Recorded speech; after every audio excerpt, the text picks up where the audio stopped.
बिस्मिल्लाहिर्रहमानिर्रहीम, अस्सलाम वालेकुम। मैं हूं ईसा नकवी। आज बुध 6 मार्च है। पाकिस्तान में सियासी लड़ाई ख़त्म नहीं हो रही, बल्कि अब ये हर गुजरते दिन के साथ अपनी शक्लें तब्दील कर रही है। इस वीडियो में बात करेंगे उन 4 अहम खबरों के हवाले से जो GHQ यानी कि पाकिस्तान के मिलिट्री का हेडक्वार्टर वहाँ से और फिर शाराए दस्तूर की 2 अहम तरीन इमारतों से आई हैं। ये 4 खबरें हैं जिन्होंने फिल वक्त के लिए जो मंजरनामा है उसको तब्दील कर दिया है। पैगाम बड़ा वाज़ेह है, गैर मुबहम है, लेकिन एक बंदोबस्त बड़ा ज़रूरी है। उस बंदोबस्त के बगैर ये 4 खबरें कुछ नहीं कर सकेंगी। वो बंदोबस्त क्या, उसके हवाले से भी बात करेंगे। और ये जो 4 खबरें आई हैं, इन्होंने पाकिस्तान तहरीक इंसाफ के लिए क्या अब सामने रखा है, उसके ऊपर भी बात होगी इस वीडियो में। पाकिस्तान तहरीक इंसाफ इस वक्त अपना मुकदमा लेकर आपने देखा कि पार्लियामेंट में, कौमी असम्बली में एहतजाज भी कर रही है। मुख्तलिफ फोरम्स के ऊपर अब वो जा रहे हैं, टेलीविज़न स्क्रीन्स के ऊपर उनकी नुमाइंदगी आपको नज़र आती है। और वो फॉर्म 45 वाले मामले को लेकर बज़िद हैं। वो कह रहे हैं और वो पूरी यकीन है कि उनका मुकदमा इतना स्ट्रॉन्ग है कि उनको इंसाफ मिलना चाहिए। और जो 8 फरवरी के हवाले से उनके इल्ज़ामात हैं, उनके तहकीकात के नतीजे में उनको पार्लियामेंट में बड़ी स्पेस मिलनी चाहिए। लेकिन अब ये जो 4 डेवलपमेंट्स आई हैं, एक कोर कमांडर्स कॉन्फ्रेंस हुई, उसका एलामिया है। काजी फ़ाइज़ ईसा साहब, उनका एक बड़ा इम्पॉर्टेंट स्टेटमेंट है और कुछ उनके रिमार्क्स हैं। और फिर इलेक्शन कमीशन ऑफ पाकिस्तान से 2 खबरें हैं, जिसके बाद अब सूरत हाल क्या बनेगी उसके ऊपर ज़रा बात कर लेते हैं। पहले देखते हैं कि जो कोर कमांडर्स कॉन्फ्रेंस है उसका एलामिया वो क्या कहता है, उसमें क्या पैगाम मौजूद है। आपको याद है कि जब खैबर पख्तूनख्वा में अली अमीन गंडापुर उन्होंने हल्फ नहीं उठाया था, लेकिन वो मुंतखब हो गए थे ऐवान से मेजॉरिटी वोट लेकर। उन्होंने तकरीर की थी और उस तकरीर में उन्होंने कहा था कि मैं 1 हफ़्ते का अल्टीमेटम देता हूँ और तमाम जो मुकदमात हैं जिनके सबूत मौजूद नहीं है 9 मई के हवाले से, उनको क्वाश कर दिया जाए, उन FIRs को ख़त्म कर दिया जाए, वरना सज़ा के लिए तैयार हो जाओ। और फिर कौमी असम्बली में जो स्पीच की शहबाज शरीफ साहब ने, उन्होंने क्या कहा, उन्होंने ये कहा कि जो भी शख्स उसमें मुलव्वस था उसको सज़ा मिलेगी, उसको कटहरे में लाएंगे, लेकिन जो भी शख्स मुलव्वस नहीं है उसको छोड़ दिया जाएगा। अब इसमें एक अबहाम ज़ाहिर है कि मौजूद है कि कौन कौन मुलव्वस है, किस किस के खिलाफ एक्शनेबल एविडेंस मौजूद है, किसके खिलाफ कार्रवाई हो सकती है या होनी चाहिए। ये बात तो तय है कि 9 मई के वाक़यात, उसमें जितने भी लोग मुलव्वस हैं उनके खिलाफ कार्रवाई होनी चाहिए। लेकिन उसकी बुनियाद के ऊपर तहरीक इंसाफ का मुकदमा यह है कि बहुत सारे लोगों को जो है वो राउंड अप किया गया है और वो गैर ज़रूरी मुकदमात हैं। अब जो कोर कमांडर्स कॉन्फ्रेंस का एलामिया है उसमें तहरीक इंसाफ के हवाले से एक बड़ा स्ट्रॉन्ग मैसेज मौजूद है, क्योंकि ये वही वक्त है जब तहरीक इंसाफ ने कौमी असम्बली में करारदाद मूव की कि जो पाकिस्तान तहरीक इंसाफ के और दीगर जो सियासी कैदी हैं और इमरान खान, उनकी रिहाई के लिए ये ऐवान मुतालबा करता है। ये करारदाद उन्होंने पेश की। इस करारदाद के ऊपर वो चाहते हैं कि बहस हो और इस करारदाद के ऊपर बहस के नतीजे में ऐवान जो है वो इस किस्म की कोई करारदाद पास करे। अब ये ज़ाहिर है कि एक ऐसा मामला है जो आने वाले दिनों में अनफोल्ड होगा कि इसमें किस किस्म की जुज़ियात शामिल होती हैं, क्या स्पीचेज़ होती हैं, क्या उसके ऊपर हुकूमत का रिएक्शन आता है। कोर कमांडर्स कॉन्फ्रेंस का एलामिया, कोर कमांडर्स कॉन्फ्रेंस ने अज़म का इजहार किया कि वज़ीर-ए-आज़म शहबाज शरीफ के अज़म के मुताबिक 9 मई के मनसूबा साज़ों और सहूलतकारों से सख्ती से निपटा जाएगा। तो यहाँ पर जो बात है वो सिर्फ उनकी नहीं हो रही, इसलिए ये पैगाम जो है वो समझेंगे किस लिए है, किसके लिए है कि जिन लोगों को के ख़िलाफ़ एविडेंस मौजूद है या जो ऑन स्पॉट मौजूद थे, जो इन कार्रवाइयों में मुलव्वस रहे। बात यहाँ पर जो एलामिया में कही गई है वो मनसूबा साज़ों और सहूलतकारों की गई है, जिसका मतलब ये है कि तहरीक इंसाफ जो है उसकी लीडरशिप को हुकूमत और रियासती बयानिया ये है कि वो बराह रास्त मुलव्वस थी। अब उसमें कितना कंक्रीट एविडेंस उनके पास है ये अब देखना होगा, लेकिन इसकी बुनियाद के ऊपर 9 मई को अब ज़ाहिर है कि साल 2024 शुरू हो चुका, बहुत वक्त जो है वो हो चुका। और जितना ये डिले होता जाएगा तो फिर एक क्वेश्चन मार्क जो है वो मौजूद रहेगा, मामला जो है वो सियासी हो जाएगा। अगर किसी के खिलाफ एविडेंस है तो वह एविडेंस सामने आना चाहिए। किसी का डायरेक्ट फ़ोन कॉल्स की रिकॉर्डिंग मौजूद है जिसका फॉरेंसिक के ज़रिए जिसको साबित किया जा सके, इंस्ट्रक्शंस और उसके हवाले से वाक़याती शवाहिद को जोड़कर ये सारा मामला जो है वो सामने आना चाहिए। अब ये इसके बाद पाक फ़ौज के शोबे ताल्लुकात आमा ISPR के मुताबिक army chief general Asim Munir की ज़ेर क़यादत ज़ेर सदारत कोर कमांडर्स कॉन्फ्रेंस हुई, जिसमें फ़ोरम ने शोहदा की अजीम कुर्बानियों को ज़बरदस्त खराज तहसीन पेश किया। फ़ोरम ने मुसल्लह अफ़वाज के अफसरान और जवानों, कानून नाफिज करने वाले इदारों और शहरियों को खराज अकीदत पेश किया और कहा कि जवानों, कानून नाफिज करने वाले इदारों, शहरियों ने मुल्क में अमन व इस्तेहकाम यकीनी बनाने के लिए जानों का नजराना पेश किया। आर्मी चीफ का कहना था कि दहशतगर्दी और अस्करियत पसंदी के खिलाफ कोशिशों के समरात को मुस्तहकम करते रहेंगे। कोर कमांडर्स कॉन्फ्रेंस की आम इंतखाबात में मदद फराहम करने पर कानून नाफिज करने वाले इदारों की तारीफ की और फोरम ने बाज़ मज़मूम अनासर की जानिब से मायूसी तफरका डालने के लिए फैलाई जाने वाली गलत और जाली खबरों पर तशवीश का इजहार किया। तो ये जो इसमें अब इसके ज़ुमरे में वो ख़बरें जो पाकिस्तान के बाहर बैठ कर रिपोर्ट की जा रही हैं पाकिस्तान के मुतल्लिक, फिर कुछ ऐसी खबरें जो यहाँ पर की जा रही हैं, या फिर इसमें वो भी शामिल है। अब ये अब आने वाले दिनों में खुलेगा कि मायूसी तफरका डालने के लिए फैलाई जाने वाली गलत और जाली खबरों, क्योंकि तहरीक इंसाफ जो क्लेम्स कर रही है, जो तहरीक इंसाफ कौमी असम्बली में स्पीचेस कर रही है, उसके जो नौ मुंतखब अरकान हैं और फिर मुख्तलिफ जगहों पर उनके वो मेम्बरान जो ये कहते हैं कि हम इलेक्टेड हैं फॉर्म 45 के मुताबिक, लेकिन फॉर्म 47 के ऊपर हमें हमारे नताइज को तब्दील कर दिया गया, तो क्या वो भी इसके ज़ुमरे में आएंगे? That is to be seen. आगे इसमें कहा गया है कि कोर कमांडर्स कॉन्फ्रेंस का फेक न्यूज़ और मिस इन्फॉर्मेशन पर तशवीश का इजहार किया और कहा कि चंद अनासर गलत खबरें फैलाकर अवाम में मायूसी फैलाना चाहते हैं, ऐसे अनासर सोसाइटी में तकसीम पैदा करना चाहते हैं। अच्छा, मैं बड़ी तफसील से गुज़श्ता जो वीडियो मैंने की थी वो सोशल मीडिया के मुतल्लिक थी और उसमें मैं इसके बहुत सारे पहलुओं को टच कर चुका हूँ, तो मैं इसके ऊपर दोबारा बात नहीं करूँगा। अलबत्ता फोरम ने मायूसी का इजहार किया कि मीडिया, बिलखसूस सोशल मीडिया, यानी इसमें मेन स्ट्रीम मीडिया भी अब शामिल हो चुका है, जो टीवी चैनल्स आप देखते हैं, वेबसाइट्स आप देखते हैं, उनको भी शामिल कर दिया गया और बिलखसूस ये कहा गया कि सोशल मीडिया के कुछ मफाद परस्त अनासिर ने मुसल्लह अफवाज को बगैर किसी सबूत के बदनाम किया। फोरम ने कहा कि दुश्मन कुव्वतों के इशारे पर काम करने वाले दहशतगर्दों, सहूलतकारों और उनकी हौसला अफजाई करने वालों से रियासत की पूरी ताकत से निपटा जाएगा। पाकिस्तान के गयूर अवाम मुत्तहिद रहें और मुस्बत रवैया अपनाएं। पाकिस्तान के अवाम पाकिस्तान की तरक्की में अपना किरदार अदा करते रहें और पाक फ़ौज मुल्क में इस्तेहकाम, खुशहाली और सिक्योरिटी के लिए हर मुमकिन किरदार अदा करती रहेगी। फिर आगे इसी की तफसील में ये कहा गया कि कोर कमांडर्स कॉन्फ्रेंस ने इयादा किया कि वज़ीर-ए-आज़म पाकिस्तान के अज़्म के मुताबिक 9 मई के मनसूबा साज़ों, इश्तियाल दिलाने वालों, हौसला अफजाई करने वालों और शोदा की यादगारों की बेहुरमती करने वालों और फ़ौजी तनसीबात पर हमला करने वालों को यकीनी तौर पर कानून और आइन की मुतल्लिका दफ़ात के तहत इंसाफ के कटहरे में लाया जाएगा। इस सिलसिले में मसख़शुदा, अबहाम और गलत मालूमात फैलाने की बदनीयती पर मबनी कोशिशें बिल्कुल बेसूद हैं। ये बिल्कुल अब उस पॉइंट पर दोबारा जो है वो इस सारे मामले को ले जाया गया है जो 15-16 मई को कोर कमांडर्स कॉन्फ्रेंस हुई थी 9 मई के बाद, और फिर नेशनल सिक्योरिटी कमेटी की मीटिंग हुई थी। तो लैंग्वेज, टोन एंड टेनर अब आपको एग्जैक्टली वही नज़र आ रहा है शहबाज शरीफ साहब के दोबारा वज़ीर-ए-आज़म मुंतखब होते ही। और आगे इसमें कहा गया है कि जो सिर्फ मज़मूम सियासी मफादात के हसूल के लिए मुनज़्ज़म मुहिम का हिस्सा हैं, ये जो कोशिशें हैं ताकि 9 मई की घिनौनी सरगर्मियों पर पर्दा डाला जा सके। सो 9 मई हैज़ स्प्रंग अप अगेन, और एक मरतबा फिर ये एक सॉर्ड है जो मौजूद है तहरीक इंसाफ के ऊपर मौजूद है। एक मरतबा फिर फोरम का कहना है कि कुछ मफाद परस्त नासिर ने सियासी अदम इस्तेहकाम और अपनी नाकामियों को छुपाने के लिए दूसरों को कुर्बानी का बकरा बनाया। सियासत, मीडिया के कुछ मखसूस छोटे तबकात, बिलखसूस सोशल मीडिया, मदाखलत के बेबुनियाद इल्ज़ामात लगाकर अफवाज को बदनाम कर रहे हैं, जो कि इंतहाई अफसोसनाक है। गैर आइनी और बेबुनियाद सियासी बयानबाजी, जज्बाती इश्तिआल अंगेज़ी और का सहारा लेने के बजाय सबूतों और कानूनी तरीक़ाकार पर अमल किया जाए। अब ये ऑब्वियसली ये मैसेज तो कभी भी ख़त्म नहीं हुआ, ये मुसलसल मौजूद रहता है, लेकिन जितने एडजेक्टिव्स ऐड होते जाते हैं, जितना उसमें अल्फाज का चुनाव जो है, उससे आपको सेवेरिटी और ग्रेविटी का अंदाज़ा होता है कि इस मामले पर अब आने वाले दिनों में आप सोशल मीडिया के हवाले से इसके फॉलोअप में कुछ एक्शंस देख सकते हैं। फोरम ने मरकज़ और सूबों में इक़्तिदार की हमवार जमहूरी मुंतकिली को इत्मीनान के साथ नोट किया और कहा कि पाकिस्तान को गैर मुस्तहकम करने के लिए दुश्मन कुव्वतों के इशारे पर काम करने वाले दहशतगर्दों और सहूलतकारों से पूरी ताकत से निपटा जाएगा। और फिर ये है वो अहम तरीन मामला जो असल ट्रिकी सिचुएशन है, जो आखिरी एक पैराग्राफ में पढ़ने लगा। उसके बाद जाहिर है कि मकबूजा जम्मू और कश्मीर, फ़लस्तीन और इन मामलात के ऊपर जो पाकिस्तान का या कोर कमांडर्स कॉन्फ्रेंस जब भी होती है तो जो एक उसूली मौक़िफ़ है, प्रिंसिपल स्टैंस है, उसको दोहराया गया। ये जो पैराग्राफ है ये कहता है कि ISPR के मुताबिक फ़ोरम ने उम्मीद ज़ाहिर की कि इंतखाबात के बाद का माहौल मतलूबा सियासी और मुआशी इस्तेहकाम लाएगा। इसके नतीजे में पाकिस्तान में अमन और खुशहाली आएगी।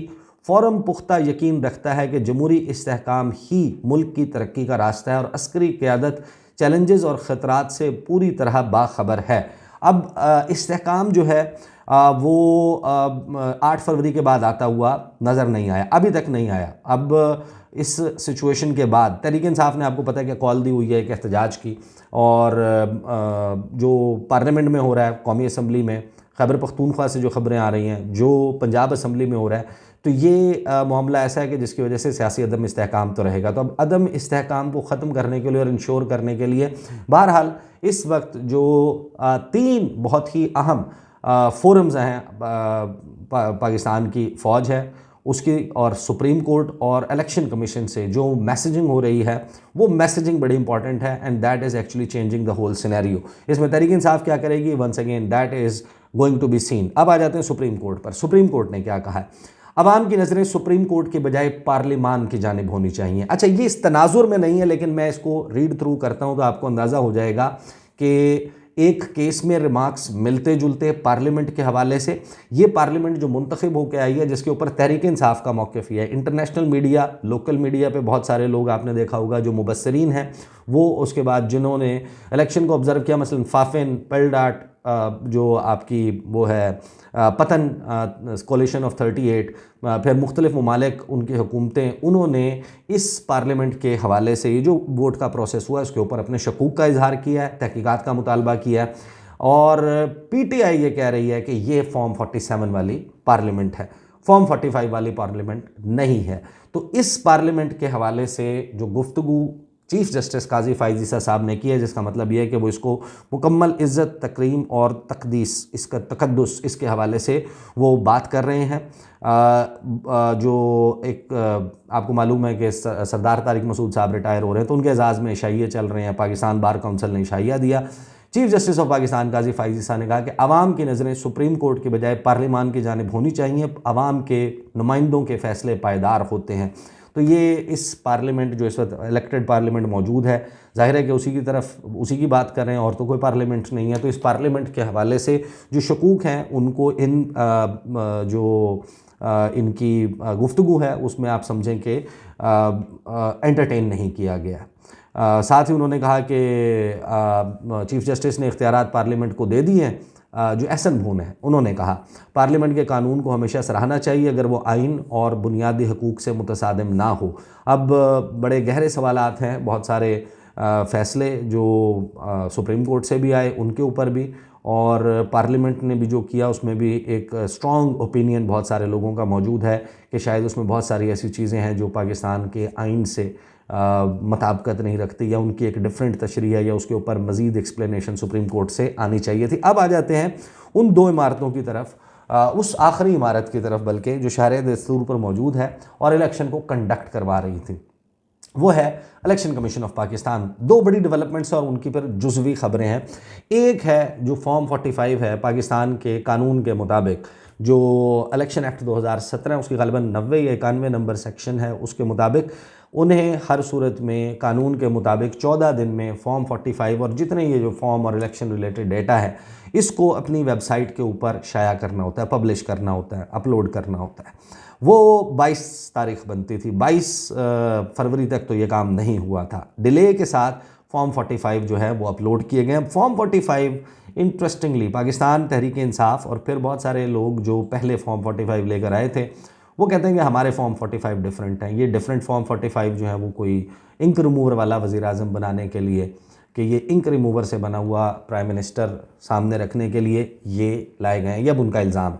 वो उसके लिए अपने फॉर्म 45 अब तरतीब दे रहे हैं, उनको कलर कर रहे हैं, और वो कहते हैं कि इनका फॉरेंसिक भी करवाया जा सकता है। और लेकिन वो जो फॉर्म 45 है उसमें फिर बहुत अजीब व गरीब लोगों ने देखा, कहीं पर जो है वो 1 का 9 किस तरह बनता है, 0 का 8 कैसे बनता है, 2 डिजिट्स के पीछे 1 डिजिट कैसे ऐड किया जाता है, या फिर 2 डिजिट्स के पीछे 1 ज़ीरो कैसे ऐड किया जाता है। ये बहुत सारे लोग, अब इसमें ज़ाहिर है कि कुछ जेन्युइन होंगे, हो सकता है कि कुछ फेक भी हों, लेकिन ये बहरहाल एक पेंडोरा बॉक्स है।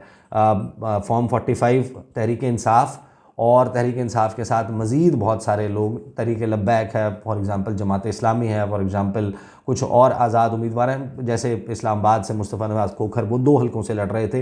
वो कह रहे हैं कि हमारे फॉर्म 45 और पीटीआई के फॉर्म 45 एक जैसे हैं, दस्तखत मौजूद हैं, फॉरेंसिक करवा लें, कुछ भी कर लें और वही असल फॉर्म 45 है, लेकिन जो अब इलेक्शन कमीशन की वेबसाइट पर अपलोड हो गए हैं वो बहरहाल डिफरेंट है। तो एक तो ये फॉर्म 45, 48, 49 ये इसके हवाले से डिटेल्स जो हैं वो पब्लिश हो गई हैं। फिर एक बहुत ही अहम मामला, ये सवाल बहरहाल एक अगेन वंस अगेन एक आइनी क्वेश्चन है, पहले आपको अपना मौक़िफ़ इसके ऊपर मैं बता दूं कि पाकिस्तान तहरीक इंसाफ की जो मखसूस नशिस्तें बनती थीं या सुन्नी इत्तेहाद कौंसिल की जो बनती थीं, अब वो तकसीम हो गई हैं। उनका फ़ैसला ज़ाहिर है कि आ गया था कि इनको मखसूस नशिस्तें नहीं मिलेंगी सुन्नी इत्तेहाद कौंसिल को, क्योंकि कानून के मुताबिक इन्होंने, ज़ाहिर है कि कुछ लैकूनास भी मौजूद थे, ऐसा तो नहीं है कि कोई गलती थी ही नहीं और इसकी बुनियाद पे फ़ैसला दे दिया गया।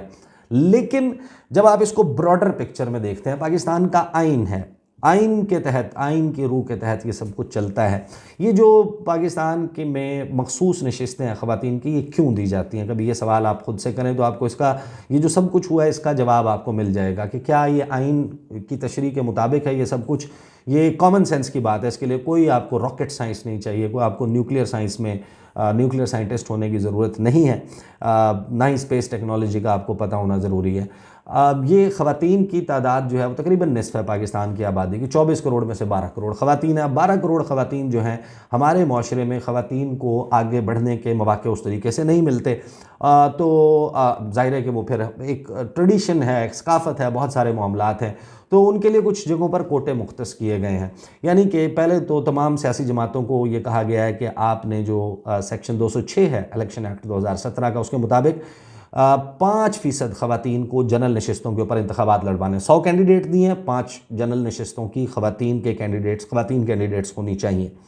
दूसरा, जब आपके नंबर सामने आ जाते हैं तो तनासुब के एतबार से आपको 33% के करीब ख़वातीन और अक़लियतों का कोटा जो है अलॉट कर दिया जाता है। अब यहाँ पर जो वोटर है पाकिस्तान तहरीक इंसाफ का 1 crore 60 lakh, let's just assume के वही फिगर जो इलेक्शन कमीशन ऑफ पाकिस्तान के मुताबिक है कि 1 करोड़ 60 लाख वोट मिला है।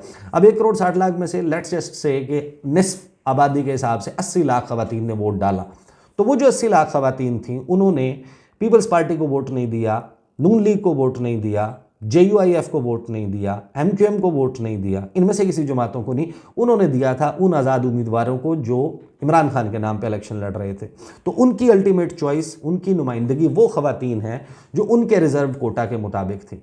अब इसमें किसी और ख़वातीन को तमाम उन वोटों की बुनियाद के ऊपर जो बनने वाला मखसूस कोटा है वो दे दिया जाना, वो बिल्कुल दुरुस्त नहीं है। आइन और कानून और मंतिक, लॉजिक के किसी एतबार के ऊपर ये पूरा नहीं उतरता। लेकिन क्योंकि कुछ कवानीन और कवायद ऐसे हैं कि जिनको प्रॉपरली फॉलो नहीं किया गया, और वो क्यों नहीं किया गया, वो इस वजह से फॉलो नहीं हुए क्योंकि Sunni Ittehad council was never their party was Pakistan Tehreek Insaf, और उनकी तहरीक इंसाफ को जो है वो सज़ा मिल गई। सज़ा ये मिली कि आपने इंट्रा पार्टी इंतखाबात दुरुस्त तरीके से नहीं करवाए, और उसकी वजह से तादीबी कार्रवाई हुई। सज़ा ये हुई कि आपको बल्ले का निशान नहीं मिलेगा। यहाँ तक तो बात समझ आती है। अगर इस बात को दुरुस्त तस्वुर कर लिया जाए, इंट्रा पार्टी इंतखाबात बाकियों के भी होते हैं, लेकिन बाकियों की कोई गलती आपकी गलती की जस्टिफिकेशन नहीं हो सकती। बट यहाँ से आगे जो है वो काम थोड़ा सा डिफरेंट है। आइन का आर्टिकल 17 ये कहता है कि फ्रीडम ऑफ एसोसिएशन है, कोई भी शख्स जो मुलाजमत पे नहीं है रियासत पाकिस्तान के, वो पॉलिटिकल पार्टी ज्वाइन भी कर सकता है, पॉलिटिकल पार्टी फॉर्म भी कर सकता है, और किसी भी सियासी जमात को बैन करने का, कलअदम करार देने का, रिमूव करने का, डी लिस्ट करने का एक तरीक़ाकार है। वो ये है कि वो गैर रियासती रियासत के ख़िलाफ़ सरगर्मियों में मुलव्वस पाई जाए, और उसके नतीजे में हुकूमत पाकिस्तान वफाकी काबीना एक रेफरेंस तैयार करे, और उस रेफरेंस को 14 दिन के अंदर अंदर सुप्रीम कोर्ट ऑफ पाकिस्तान भेजा जाए, जो जल्द अज जल्द इसके ऊपर ये गालिबन 14 दिन में ये फैसला करे, और फिर वो इलेक्शन कमीशन को भेजा जाए और पार्टी डी लिस्ट हो जाए। पार्टी डी लिस्ट नहीं हुई, पार्टी एग्जिस्ट करती है। इंट्रा पार्टी इंतखाबात ना होने से उनकी जो ज़ाहिर है कि वो एंटरटेन होनी चाहिए थी उनकी लिस्टें। बहरहाल ये कानूनी मामला है, कानूनी प्लेटफॉर्म पे लड़ा जाना है। लेकिन हैरान कुन तौर पर 2 चीज़ें हो गई हैं। एक चीज़ ये हुई है कि खैबर पख्तूनख्वा असम्बली में ख़ास तौर पर इतनी नशिस्तें नहीं जीती जिन जमातों ने JUIF को फॉर एग्ज़ाम्पल 10 मखसूस नशस्तें दे दी हैं, वो गालिबन 7 जनरल नशस्तें जीते हैं। इसी तरह 6-7 नून लीग, पीपल्स पार्टी, उसके अलावा जिन्होंने एक एक नशस्त जीती है उनको 100% कोटा मिल गया, यानी ANP अवामी नेशनल पार्टी और PTI पार्लियामेंटेरियंस एक एक जनरल नशस्त जीते और उनको एक एक ख़वातीन की नशस्त दे दी गई है। कौमी असम्बली में भी नंबर आ गया। अब ये नंबर गेम जो है वो बड़ी इंपॉर्टेंट होगी। नंबर गेम ये होगी कि जो हुक्मरान इत्तेहाद है, एक तो ये कि नून लीग जो है वो पार्लियामेंट की सबसे बड़ी जमात बन गई, 123 MNAs जो हैं वो अब उनके पास हैं, और पाकिस्तान तहरीक इंसाफ के बैक्ड कैंडिडेट्स वही वो जो शामिल हुए थे वही नंबर उनके पास मौजूद है, कोई इजाफी नशस्तें नहीं मिली। अब इस सूरत हाल में हुकूमत के पास एक कंफर्टेबल नंबर मौजूद है, वो जादुई हिंसा मौजूद है कि जिससे वो आइनी तरामीम भी कर सकते हैं, वो बहुत सारी कानून साजी बड़े इजीली कर सकते हैं और आइनी तरामीम भी कर सकते हैं, बड़े बड़े फ़ैसले कर सकते हैं। तो एक जहाँ ये पैदा हुआ है मामला, दूसरा ये कि ये उज़्र ख़त्म हो गया कि हमें वीक गवर्नमेंट मिली थी, हमारे पास आइन साजी का नंबर नहीं था, हम फ़लाँ चीज़ कर सकते थे, हम फ़लाँ कर सकते थे, हमारे तो हाथ बंधे हुए थे। तो शहबाज शरीफ साहब के पास अब उज़्र कोई नहीं रहा।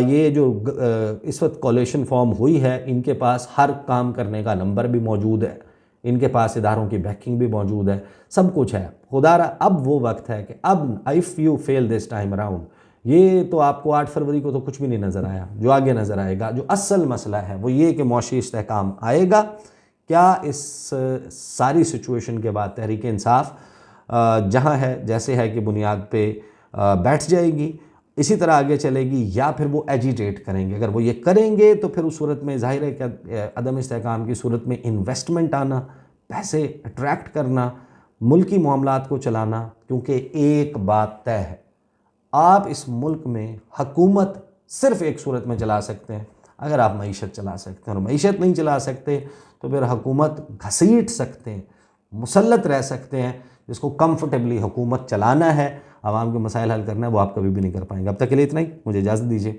अल्लाह हाफ़िज़।